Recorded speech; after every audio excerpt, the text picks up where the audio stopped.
So welcome, everybody. Thank you for the introduction, John. It's a real pleasure to be here, especially with this remarkable panel. I think we're going to have a great discussion, so I'm going to get right into it. I'll start by introducing our panel members. Starting at your far left, we have David Fisman, who's a professor of epidemiology in the Dalhousie Faculty of Public Health at the University of Toronto. And he's a physician specializing in infectious diseases. His current research interests focus on evaluating environmental drivers of infectious disease risk and using simple mathematical models to inform decision making. And then to his left is Nita, who is affiliated with Penn State and Stanford Universities. She has a background in biology, disease modeling, and anthropology, and her research focuses on remotely measuring movement and changes in settlements during stable and crisis situations to improve healthcare measures. And then in the center of the table, we have Eric Horvitz, who's a distinguished scientist and co-director of Microsoft Research. He received an MD and a PhD in biomedical informatics at Stanford.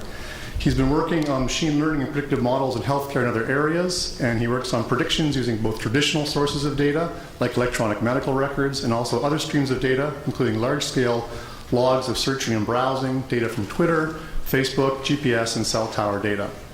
And finally, but not least, of course, is just to my right is Ciro, who has a background in physics and is the research director of the ISI Foundation in Turin, Italy, which focuses on data-driven modeling and prediction of complex systems. His research focuses on measuring high-resolution social networks using wearable sensors and the study of infectious disease dynamics using human content, network, and data. So I think we've got a remarkable panel here, and we'll get right into the discussion. The format for today is I convinced the panelists not to use slides, and then I went and broke the rule and put slides up. But this is to help you in the audience, I hope. So we're going to make this very interactive, so I want people to start thinking about the questions they'd like to ask. We're going to have 3 rounds, loosely on the topics you see up there, but the panelists are going to have a lot of latitude to go where they'd like. After each round, we're going to stop, so each panelist will say about 2-3 minutes on the topic of the ideas they've either thought about or have kind of come to their minds after the talks they've had this morning or this afternoon. And then we're going to open it up for about 10 minutes of questions, and then we'll go into the second round. So we'll see how far we get. We're running a little behind, so we'll try and get you to the break on time, but we'll get going right away. And so just to get people going, we thought we'd first start off with this concept of where should we go? What are the opportunities? And I think our keynotes have really sort of primed the pump for this one, but we're looking for what are the opportunities and promising directions in terms of big data, predictive analytics, and hopefully making change in disease, different aspects of both disease at the individual level and certainly the population level. And so I think for this round we'll go this way, and then the next round we'll come back in this way. So I'll start with Ciro on my left. Okay. Is this on? Yep. Yeah. Okay. So I'm not texting. I just have a few notes on the mobile phone. Just so okay. It's tough to open after the 2 keynotes, so I'll try to point your attention to 3 issues, 3 main trends that are converging, and I think there is a huge opportunity, since you're speaking about opportunities and future directions, in actually designing the way they converge. The first thing is that today a lot of our models, a lot of our mathematical models as they relate to infectious disease dynamics and public health are increasingly data-driven. In epidemiology for a long time there have been minimal models which you can solve on pencil and paper, and they are very valuable because they allow you to understand what is the minimal information that you need to encode into a model in order to make it informative, and so this is very powerful. But today a lot of realistic models actually incorporate massive databases. There are several international pandemic modeling efforts going on at this time, and they are created on top of layers of information about human mobility, transport at the global scale. So you are plugging into the model a huge amount of information, and your simulation runs on a data-rich landscape. So this is the first innovation. The second innovation is that today we are able to actually assess our worldview very closely with respect to reality, thanks to a number of proxies coming from a lot of the systems that we use as part of our daily lives. Our mobile phones, our updates on Facebook, the tweets we post at this conference. So basically, we can have a very close image of what's happening in the world, and the digital image of the world is getting closer and closer to the physical reality of the world, to the dynamics of the world. And this is a huge opportunity because this allows computation to actually compute on reality at a much faster rate and at a much closer and higher level of detail. Of course, this has the downside, or the upside, depending on how you use it, that a lot of the physical world becomes computationally determined, right? So you have the two sides. And this is a second innovation factor. The third one is that never like today, the vast amounts of data, such as the one hinted at by the keynote speaker, actually allow us to use machines, to use machine learning and data mining methods to extract causal patterns, to extract correlations, to extract, to make inferences about hypotheses. A lot of the hypotheses are typically driven by human insight. You need a human, like Sean earlier was pointing out, to actually eyeball the data. But a lot of filtering can be done by machines, surfacing interesting patterns and motifs there.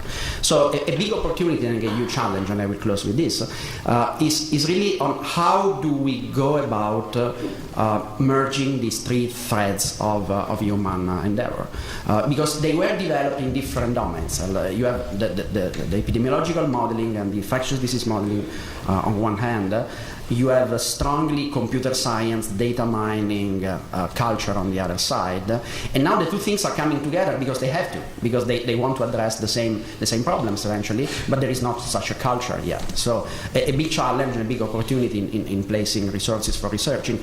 Can we think of hybrid models there? Can we actually make a step beyond and create something which in which the focus is really the problem and not the methodology itself? So that will close here. Great. Thank you very much, sir. So I'll pass it on to Eric then. Hi. Well, good afternoon. So machine learning methods have been extremely successful in a variety of fields for generating predictions about the future, as well as in identifying states of the world that can't be seen now based on things that can be observed.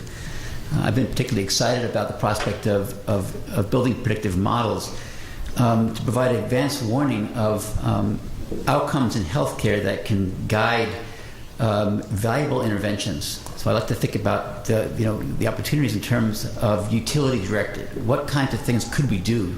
What actions could we take given predictions and risks that might be computed from data that would be most valuable as a way to triage attention and effort.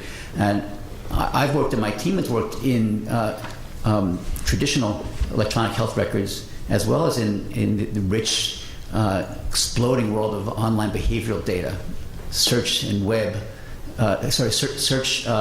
browsing from logged querying, Twitter feeds, looking at data coming from Facebook from volunteers, for example. Now, I should say that there's what I've been coming to see, even beyond some of the early work that is so popular now with tracking influenza, that the behavioral data available through online sources, some traditional and some well-known, others a little bit more exotic, like GPS-encoded queries to search engines, really can provide long and anonymized tentacles for a large-scale, relatively inexpensive public health sensor network. I wanted to start by mentioning, because I think that this conference should not overlook the electronic health record. Almost nothing has been done with machine learning and electronic health records when you think about all that can be done in terms of where the opportunities are. I wanted to just give a few examples of where that is heading. Our team a few years ago started looking at some very high resolution, maybe 12-year-old capture at hospitals, working with partners in Washington, D.C., of rich healthcare data of inpatients in hospitals, and started basically working with clinicians on really critical outcomes that could be predicted. One of them, for example, is which patients are at risk for getting hospital-associated infection, C. difficile, for example. Hospital-acquired infections is in the top 10 killers for all deaths in the United States. And relatively little has been done with predicting which patients might have that challenge in real time in a hospital. And we have predictive models now that we're running that really are extremely promising for guiding proactive intervention, like isolation and changes in therapy. Another system that we've now fielded throughout the world in hospitals is predicting which patients at discharge time are likely to come back to the hospital within 3 days, for example, or within 30 days. A type of model that I like a lot coming from the healthcare is the healthcare chart, with automatic methods that do learning and reasoning, are building what I call surprise models. Even the most stodgy, self-confident doctor can't overlook the inference coming out of a model that predicts when that physician will be surprised by an outcome. And we have so much data now, even in electronic health records, that we can train up a model using machine learning algorithms that will predict when physicians will be absolutely surprised by an outcome. And they can run in real time and tell physicians, you know, on this patient you're discharging now, high likelihood she'll come back with a primary diagnosis that's nowhere on the chart. Do you want to take a look at what I'm thinking, based on data, for example? Now, moving into the online search activity, social media, other kinds of data that's so exciting to attendees of this audience, it's really exciting for us to move from the health records and so on into this other world, and also think about combinations of these two. Some work that we published with colleagues at Stanford back in April looked at consumers searching on drugs, on medications, and then searching on symptomatology, using all the different keywords people might use when they feel symptoms, when they experience potentially adverse effects. And we discovered a finding about 2 drugs interacting to cause hyperglycemia that hadn't been published yet, even though there were studies going on at Stanford from medical records and with a mouse model. Just last Monday, we had a nice powwow at the FDA talking about, several people here, I guess, in the audience, talking about what we can do to augment and complement traditional methods for adverse tracking tracking of adverse reactions to medications post-marketing, this pharmacovigilance task. On the Twitter fire hose and looking at more of these ongoing streams of information about people's state, potentially, as well as search logs, we've been very interested in the possibility of tracking, with anonymized data, long-term life histories of illness, understanding diagnosis, treatment, and response. Last year, Mumu Chudri, myself, and Scott Counts at Microsoft Research started looking at Twitter feeds. We have access to the Twitter fire hose, as it's called. And I've been interested in major sort of life changes and life events and tracking them, particularly for health outcomes. What happens when someone has a heart attack, for example, or gives birth to a baby? In one study, we basically aligned several hundred women who we could certify were women and had just given birth through their tweets with a high probability. And if you align all their birth, the birth of their children, the dates of that birth, and look 3 months before and 3 months after, we asked the question, could we characterize the dynamics of the social graph over time? What people were saying, using some tools some linguistic tools that have been well vetted for capturing affect. And we discovered that a certain percent of people, of women after birth, were showing signs of extreme negative changes in affect, which might be linked to postpartum depression, signs of that, a proxy for that. But even more interestingly, we published in April how by just looking at the feeds up to the birth point, we could predict which women were at risk for having that postpartum change in affect. And so the idea of looking at anonymized logs, in this case of Twitter, of course, is public, but understanding risk and working with it is fascinating to me, and do that on multiple fronts. You'll be hearing later today from Michael Paul, an intern with us over the summer, about breast cancer diagnosis and treatment and the life history of breast cancer, looking at anonymized search logs. I'll just wrap up by saying that there's a whole nother, we should always look out for exotic sources of data. Looking at 70 years of news headlines we used recently to make predictions about cholera outbreaks in the world, epidemics with cholera, and show that we can do that with some accuracy. So we'll get back into other data sources later. Thanks. I hate to cut you off. I just want to keep it rolling, and I want to make sure you save some of that great material for the next round. Okay. So Nita, on to what are your vision for promising directions and opportunities around prediction analytics? So I'm going to speak a little more generally. I think that there's 2 important sources of uncertainty in predictions. And this is going to reiterate a lot of what we heard this morning, but The first is the uncertainty that lie in the dynamics of a system. And the second is the uncertainty in the starting conditions. And I think that good data and data that address the question that you're asking can help resolve some of the uncertainty in the starting conditions. So I see big data and forecasting and predictive models as having probably the biggest potential to make a difference in health with rapid detection, measures of rapid detection. And so a few examples of that would be just very simply to start with just rapidly detecting the current states of health, which we often actually have to estimate. How many people are sick? How many people need to be vaccinated or have been vaccinated? And at the very basic, how many people are there? We don't always know. It's true. I mean, it's funny, but it's true. We don't always know. Another example would be rapidly evaluating responses to large-scale rare events or catastrophic events. And that would be for both those affected and aid providers. So you can imagine rapidly updating maybe an intervention strategy or an aid providing strategy based on maybe sort of a moving target, a moving population or changing population. I think we can use this type of information for identifying growing needs and gaps in current healthcare infrastructure and access issues. And I think that this is really simplistically useful for identifying large-scale recurring patterns over a relatively short time scale. So maybe weekly or monthly would be the easiest to see. And I'll come back to that in a second.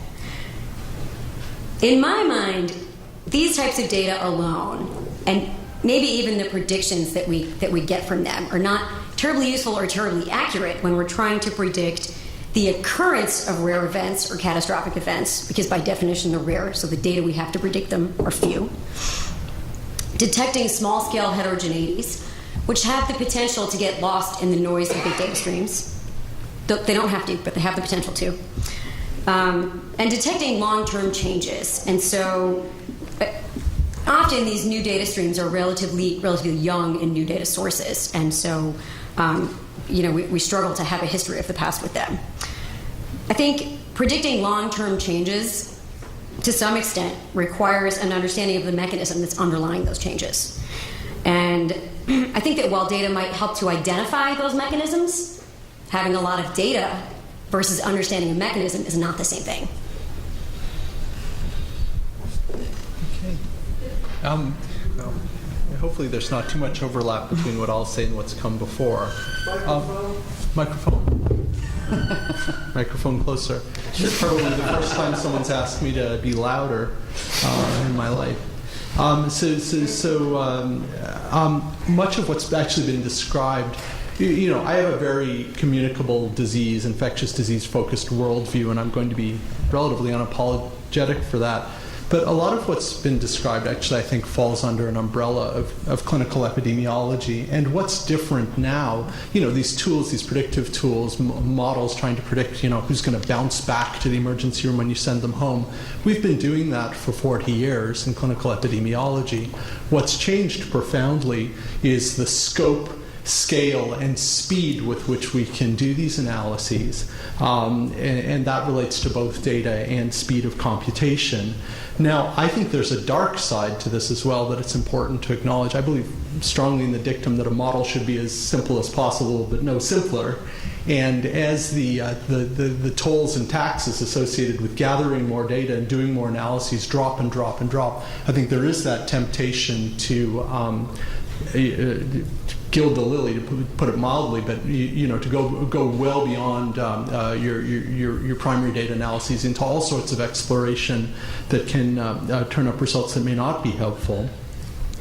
But to me, you could categorize opportunities in three different ways. One, particularly in terms of communicable disease epidemiology and epidemic modeling, there are marvelous opportunities for parameterizing, which Nita just said, which we didn't have 10, 15 years ago. These relate to estimating how connected people are to one another, and relate to estimating behavioral parameters that are very woolly and hard to estimate. The second relates to the fact that Nita has talked about baseline conditions, which are very important when you model an epidemic.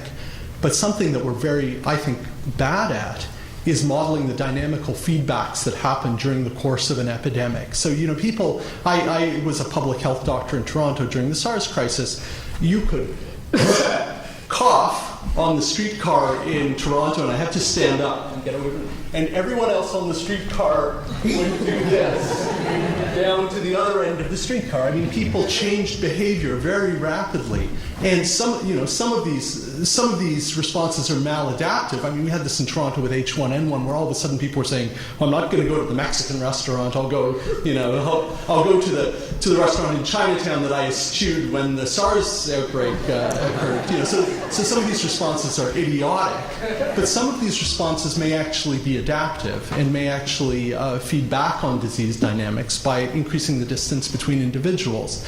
That's very hard to capture, and oftentimes what we do in disease modeling is we parameterize baseline conditions, run the model out, and then look silly because we tell people the whole world is going to get SARS because R naught is 3 and there's no vaccine. And in fact, it's much more complicated than that. It doesn't happen. Then people say, why'd you scare us like that? I think the last opportunity, so number 1 is parameterization, number 2 is being able to capture dynamical feedbacks, and number 3 is that we can draw in data from multiple sources. So you no longer sort of have to be a data hermit or sort of a slave to the data that's available at your own institution. We're now able to go and look at data on populations from around the world and data from other disciplines as well. I mean, one example of this would be the World Bank now has a marvelous online data source where, for us as communicable disease epidemiologists, we can learn stuff about development, education, water cleanliness in different locales, which is marvelous. I wouldn't have been able to access that kind of data 10, 15 years ago. And I think the strength of these multiple data sources is, one, our work becomes transdisciplinary, which almost by definition makes it more interesting. And number 2, when we have multi-population data sources, we can get at something that Nita's already said that I think is so important. It's not just predicting the course of the epidemic or how the disease looks in the population. It's being able to capture heterogeneity to try to get to the root of why a given disease process can impact different populations in such profoundly different ways, even within a country. And maybe some examples later, but also in terms of good epidemiologic practice, being able to generalize our findings. If we're looking at a process in multiple populations coming up with the same answer, it's probably generalizable if it's unbiased and unconfounded.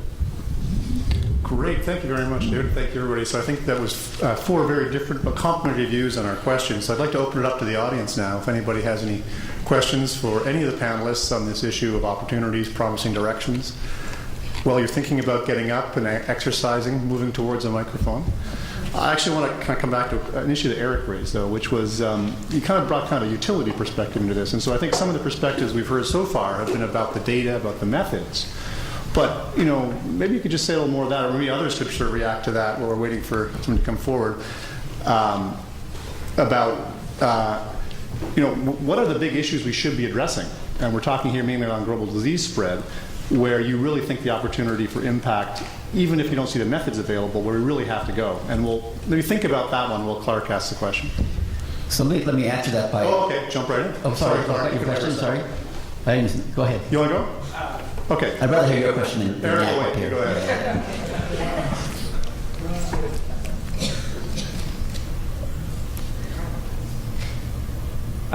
So my question, I guess, is actually kind of in the other direction to take it to the individual level versus the population level. So these are all really exciting directions, great new data streams. The question I would have is how do you deliver value to the individual user? Basically, we're already doing that with ads, because when I type in search queries into Google, then I get these targeted ads, which are taking value from me because that's a commercial enterprise, but it's also giving me value because I'm seeing, better ads, targeted ads. How could we, again, taking it beyond advertising to all these health applications, how could we deliver that type of value to individual users? So let me just, since I sort of had the mic, I'll continue with this right now with that question, because I think it also addresses a point that maybe wasn't highlighted enough by David.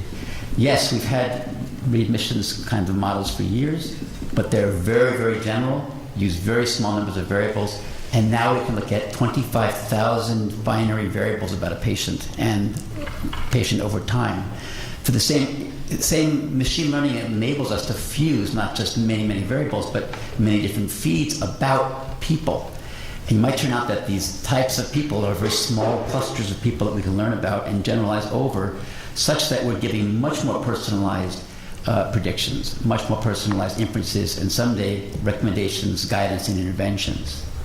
Just by the nature of the algorithms and how much data they can look at in terms of what they can see. Same for advertising. Thanks. Does anybody else like to respond to this question of the individual value proposition? On the panel? Ciro? Yeah, just a quick observation. I think that the ability to actually act at the individual level has to do with how much context you can mine out of that individual. So, and that's why targeted advertising works, right? Because you give away digital traces of your preferences, your behaviors betray your preferences. So I think that a lot of opportunity in acting at the individual level lies in our ability to mine and share for context and to link context to the relevant healthcare or epidemiological parameters somehow. So this is a huge gap still, I think, that has to be bridged. I mean, you don't look satisfied. Just No, I think he seems like he's not going to leave until he's staying out of that microphone.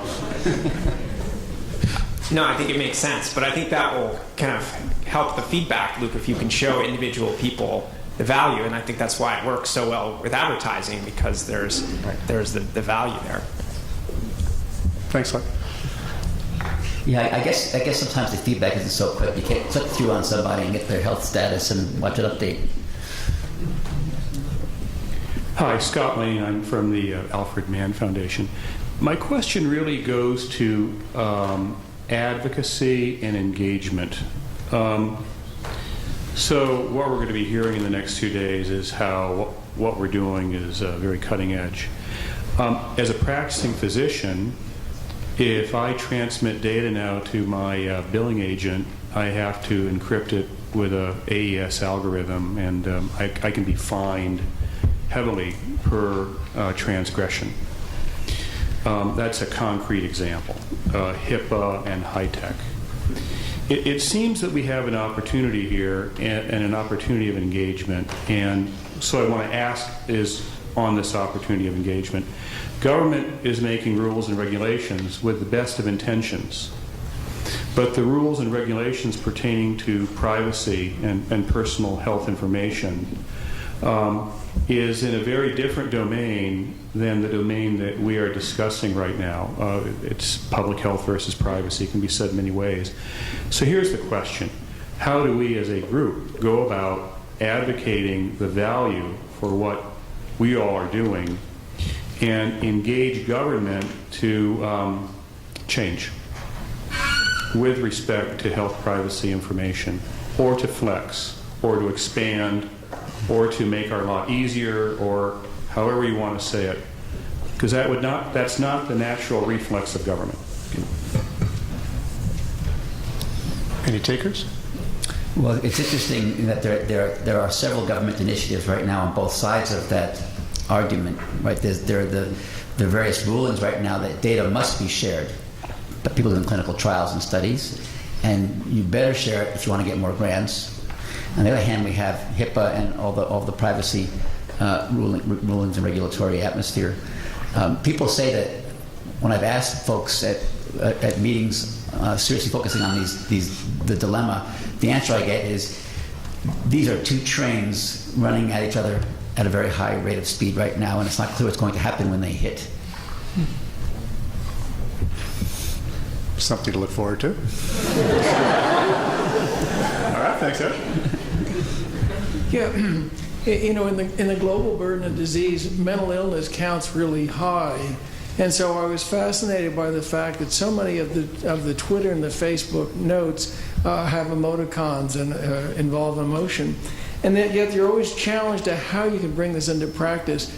Eric, I loved your example of how you could predict postpartum depression from Facebook messages 3 months before that predicted 3 months after. there's so much hype about using digital data. How do you take that data and move it into practice? How do you make obstetricians or psychiatrists give them access to your Facebook account of a pregnant woman so you could predict and respond? Do you see a way to move this forward? Because we're really looking for some good examples of where digital data can really be incorporated into clinical practice. Well, on the example of the postpartum affect, I should say that the paper we wrote on this, we spent maybe at least a fifth of the paper talking about ethical and application or considerations.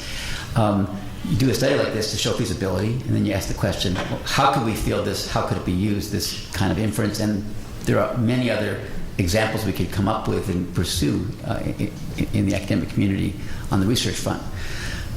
So we speculate and reflect. We say, well, maybe how about a user-facing application that runs in the privacy of her own devices that serves, for example, the purpose for awareness and education with outreach handles and resources available, as opposed to saying we're going to network out your psychological states with a large group of people watching very carefully. You can imagine that would be uncomfortable. So you can imagine we can start getting creative, and for every app that we come up with, some might be more amenable to a sharing scenario or feeding anonymous information to a public health-oriented study. Others will not be. We're grappling ourselves right now with an anonymized study of people, anonymized data of people searching on mood-stabilizing drugs and watching certain members of this cohort showing mood changes with topics they're browsing towards sometimes, and at the same time getting very interested in these drugs. We say, well, boy, this seems very invasive, even though it's anonymized data. How might we use this kind of information? We being the clinical, the world of clinical psychiatry, and we've reached out to psychiatrists about this. But you can imagine it goes from sensitive to not so sensitive, but there's a lot of, it's a wealth of interesting patient-oriented and clinical studies-oriented data available, we think. So, seeing as how we don't have anybody else up to ask a question, I'm going to take a bit of moderator's prerogative here and just sort of maybe make that question a bit larger, which is one really about impact. And so I think we heard, very eloquently from the keynote speakers earlier about not just predicting what's going to happen, but predicting how you can make a change. And bring in this question we just had about how do we really get that into practice, whether that practice is with individuals at home, clinicians in a clinical environment, or somebody responsible for population health at some level. So, really, it's sort of what really can be done here, and where should we go? So it's looking for some concrete ideas about that, and maybe. I know, David, it's kind of unfair to spring it on you, but we'll go the other way and come back and get you to say a few words about that. I mean, this is not something, I almost feel like I'm speaking out of turn because I'm sort of sitting with folks who do kind of bioinformatics and computation and medicine for a living, and I don't. I am a practicing physician, and I'm a big fan of a book by a historian named David Wooten called Bad Medicine, which is this contrarian history of medicine where he sort of tries to decipher why medicine is actually so conspicuously bad at innovating, even when all of the tools necessary to innovate are available and being used by others. I do about 6 weeks a year of clinical infectious disease service. The only people in the city of Toronto at this point who own pagers are medical attending physicians, because the residents have moved to smartphones, and hipsters who wear them ironically. This is not a culture that embraces change and innovation. I mean, Wooten's example is that ether is a fairground amusement, it's nitrous oxide is a fairground amusement in the late 18th century, that you could go to your county fair and there'd be a magician there who would say, "Watch me knock out Mrs. Jones with the sponge and she will wake back up afterwards, rise from the dead." The medical profession eschewed that because it was, the emphasis was very much on being a good surgeon meant that you could operate fast on a wriggling patient. And anesthesia, for example, was decried as the Yankee Dodge in the British medical press when it started being used in Massachusetts. You know, the Americans are lousy surgeons. They need the patients to be unconscious to operate on them. So, you know, it's a tricky profession to educate and to foster change in at the best of times. There are folks who study this, and I think those are people who probably need to be at the table in terms of how to figure out how to get these tools utilized more and better. And I know there's work being done in that realm. The other thing that I would mention, having had a few uncomfortable interactions with folks electronically with patients, is that this is kind of terra incognita in terms of medical legal issues, in terms of what people communicate, in terms of electronic communication as being fraught with problems in terms of how people interpret what other folks write, and in terms of what your obligations are. I mean, if I have some sort of Facebook-like connection with someone who's postpartum and they start doing sad face emojis with all their, what do I do with that? Do I call them up? At this point in Ontario, we have something called telehealth, which is a government service that acknowledges the fact that doctor waiting times are long. So, you call this number and you get medical advice or healthcare advice from a nurse who's on this phone. Now, if the nurse reaches a certain threshold in terms of concern, what they don't try to problem solve beyond that. They say, go to an emergency room because you need some sort of face-to-face interaction with someone. It's not that going to the emergency room, I think, is necessarily, in most cases, helpful. Go to the emergency room so that you can sit for 10 hours, be exposed to individuals with a variety of illnesses that you may acquire as a result of your time in the emergency. I don't think they're telling you that because it looked at in a very objective sense, this is necessarily better for your health.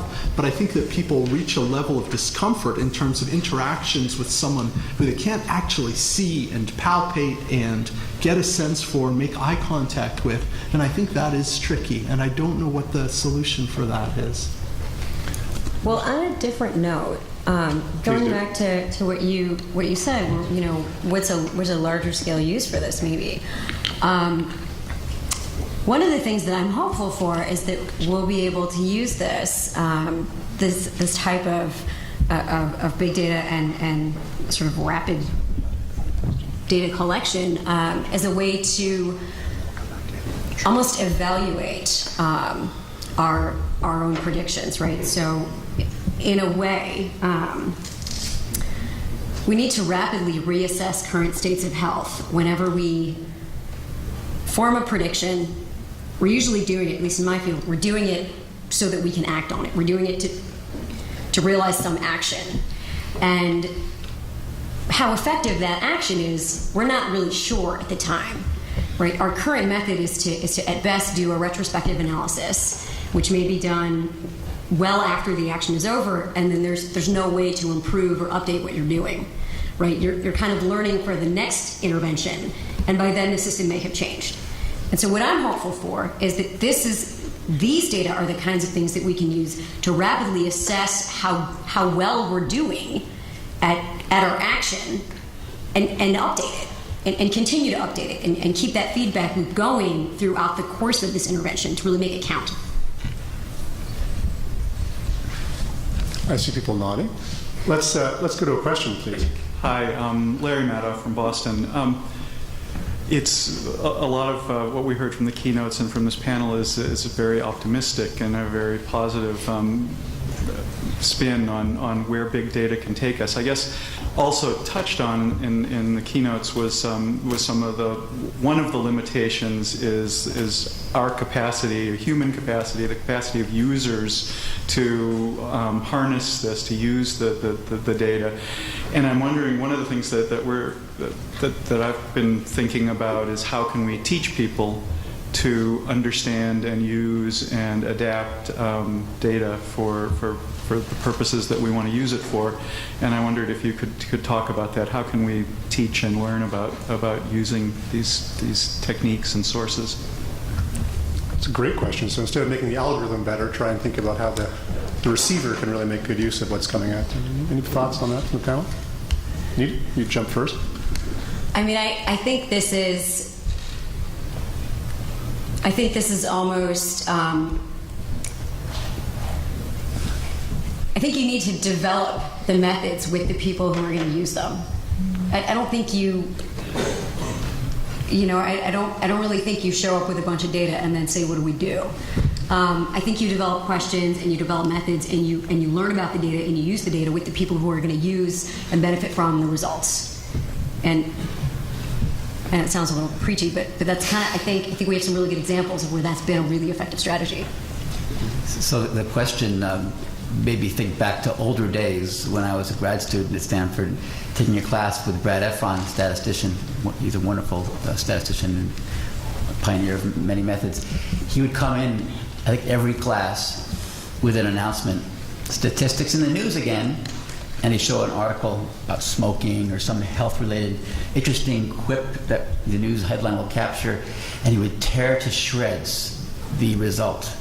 And we'd all reflect as a class saying, oh boy, what our people have to go through about these so-called results when they're probably not really valid and they don't communicate what really is the truth. Gets back to Benjamin Disraeli and his comment about statistics and lies. So my first reaction to the question was, boy, I wonder if we could educate people, especially about big lies that might come with big data. I would just share an anecdote. Let's see.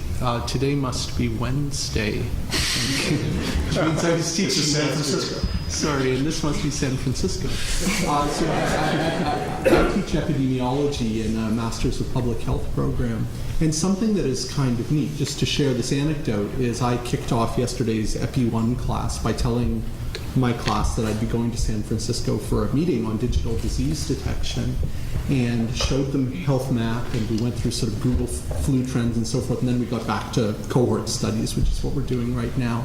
But I mean, this demographic, which is sort of the 20 to 22-year-olds, just lit up. And there were a lot of folks who came up during class and after class and wanted to know more and wanted to find out more about this. And I do think there's a bit of a generational change in terms of future public health and healthcare professionals. I mean, I know as someone who's involved with curriculum at my institution, changing curriculums is extremely painful. And if you don't have time to stick a fork in your eye but want to do something equivalently painful, I'd invite you to come to the University of Toronto and try and change your curriculum. But in terms of the audience is incredibly receptive at this point, where I think a colleague of mine who's in the audience and I have done some outreach teaching mathematical modeling to public health professionals who are usually in their, fourth, fifth decade of life, and it's a much tougher slog because you're having to teach them all kinds of different things at once. Whereas at least I think with the 20-year-olds, they're coming with the IT skill set is much more developed than it would have been for anyone from my generation at that point. So it is there's fertile soil. Just have to figure out how to get it into curriculum. Wait, it'll all get better. Yeah.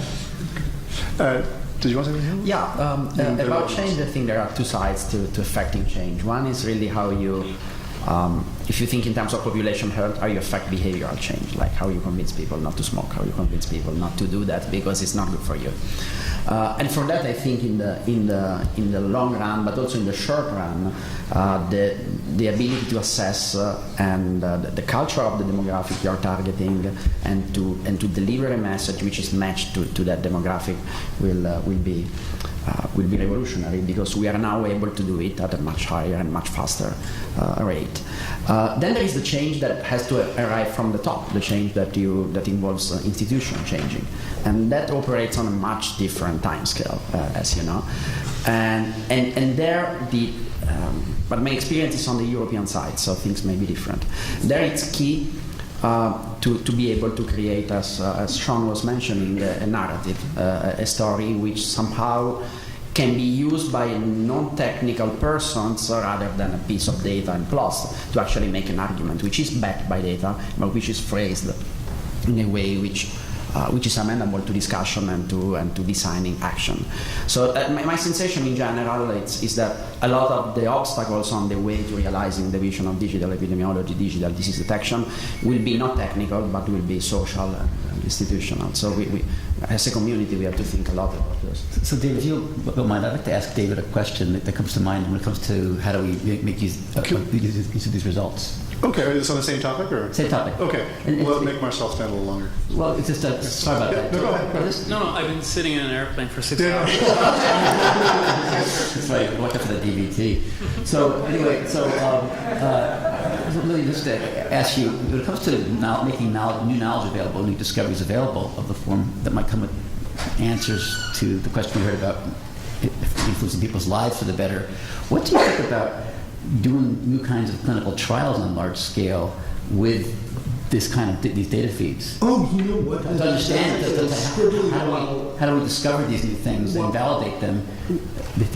Oh, no, I completely agree. I mean, I think that's actually really exciting. I think the issue of correlation, again, putting on an epidemiological hat, a lot of what people seem to be talking about in terms of data mining, and again, this is not exactly my world, but you're basically talking about cross-sectional correlations. And when we teach epidemiology 1, we say, don't do the cross-sectional studies because you don't know what came first and what came second. You have all these issues of temporality and so forth.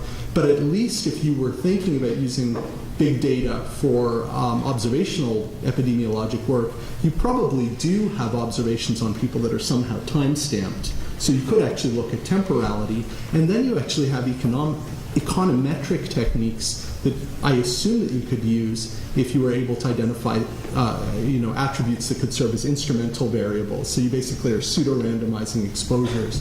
But yeah, I mean, when you talk about making inference based on these sorts of data feeds, I'm trying to remember which of the keynotes it was where it almost sounded like you could sort of prod people in different ways and see how they responded. You could randomize those prods, and all of a sudden you're moving away from simply looking at cross-sectional correlation to basically doing randomized trials via what people are exposed to on Facebook or Twitter or what have you. I mean, it's actually very interesting because it would be the ultimate sort of leaky experiment because, you think about randomized trials, you want to cluster randomized people when the interventions are leaky and they're going to contaminate. So, for example, with communicable disease control trials, with vaccine trials, you generally want to have cluster randomized trials because you're going to change risk for unvaccinated individuals by having them in a population of vaccinated individuals. So you randomize by city or by jurisdiction or what have you. Here, you would have an intervention taking place in a frame that's fundamentally leaky because they're connected to all these other people, and if you do something, they may respond in a way that contaminates all their friends. So it's actually a really fascinating thought, but why not? The ethics review might be challenging, but yeah. Okay, Marcel? Now I've forgotten the question. So some people have touched on this topic, I guess, and it's sort of data ownership and who benefits. So big data is great, and it's bound to solve big problems for those who own big data, right? And that's perfectly reasonable. If you're a company, you sit on a lot of data. You want to use that data to solve your problems. And so how I can kind of see how a public health perspective this can work, because we can say, well, we can use these data sources because as a population we benefit. But do we really, and how can we institutionalize this? I mean, when it comes to health, we all in here and the population, it's individual-based data. We generate that data. But there is not an institution of us that owns this data and that would work in our benefit, I think. And I think it's been touched on, but I wonder if there are any more comments specifically on data ownership. Thanks, Marcel. Anybody want to talk about data ownership? Respond to that. Ciro? There's an ongoing reflection. Again, I'm speaking from a European perspective where, as you know, we have sometimes too much of a strong culture of regulation, right? But so it's this makes some things easier and other things much harder. there's an ongoing reflection on how to share data with platforms that can be used to sense, mine for signals related to health, and then feedback information or actions. And there are two views on this. I don't have a solution. I think the reflection is between these two extreme views. One view is that the data is shared automatically as part of your interaction, for example, with a service provider, with a healthcare service provider. So that data in some anonymized form ends up in a data bank where it contributes your little brick in the wall to the patterns that then will be mined. The other extreme is that you're granting access to personal data on a granular basis, on a per case basis, on individual interactions with the healthcare system, with your doctor, with the given applications. So I think that there has to be a balance somehow between these two extremes, because if you don't find a balance, the risk is to end up with silos, as Marcel was mentioning, where Facebook has got a lot of data which can be used for their own purposes, and another company has got their own data. You may be logging your runs on Runtastic, but they stay in their data banks, and you have no easy way of sharing them with your doctor. So a lot of the challenges will be in understanding how you can marshal this personal data from one system to another, how you can grant rights of accessing those data of yours for a given purpose. And so a balance is really a balance between empowering the individual and empowering the collectivity to act. And this is again a problem which belongs to the social sciences and to politics and to regulators eventually. So we don't really have a technical solution for this problem. The solution requires really much broader thinking. Thanks, Ciro. Okay, so I think it's time for us to start wrapping up. So maybe if folks have a closing thought, I'll let them take that and tell us what they have on their mind. Eric, you look like you're thinking very deeply. Well, I have to say that this data question about data sharing, data pooling, and privacy is one close to my heart, and it's one that I wrestle with. So rather than coming up with a separate concluding remark, I'll just continue that discussion a bit and say that some of the grand challenges we face in this field, especially in healthcare and even in public health, will relate to how we come up with solutions that allow people to share their data comfortably with larger data sets that would provide new kinds of insights and fodder for new kinds of analytics. I have to say that I think that I'm hopeful and optimistic in a number of ways that technologies like that do anonymization, new technologies in cryptography like homomorphic encryption, people are now doing machine learning on encrypted data that might make it easier to share data. Coming up with better means for allowing people to donate their data altruistically. I wanted to donate my 23andMe genome altruistically, and I wasn't sure how, and it didn't seem to be possible. So I think that you can imagine there are a number of fronts where we can innovate to make data resources more available, make people more comfortable with that data being in the hands of researchers. Thanks, Eric. Nita, do you want a closing thought? Or? So on the issue of data privacy, I'm going to talk about mobile phone data specifically, which is a little bit outside of what we've been talking about, but I think it's an interesting example of where we want our mobile phone data to remain very private, but we want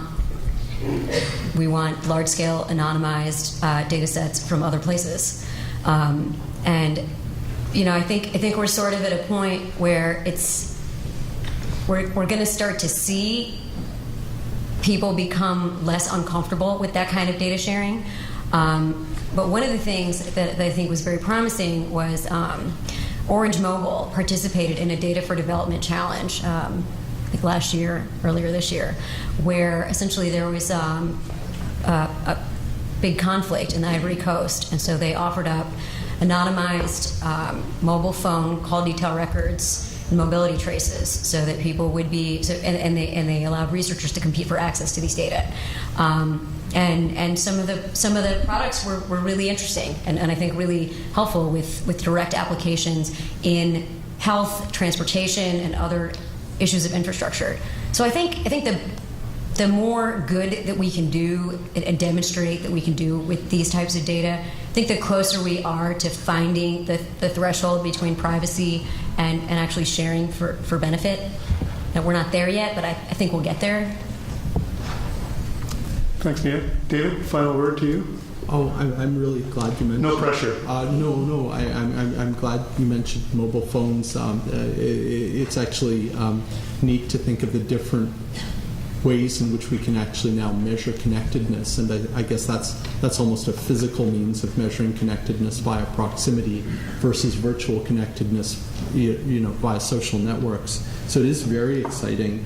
I do know there's a marvelous mathematical biologist at Ohio State named Joe Tien, who's got a paper forthcoming on using mobile phone data in Haiti to actually parameterize cholera models in terms of how different regions of Haiti are connected to each other. I think it's a very exciting frontier in a lot of different ways. To me, the biggest challenges for us relate to misinterpretation and mistrust of quantitative information. I think we live in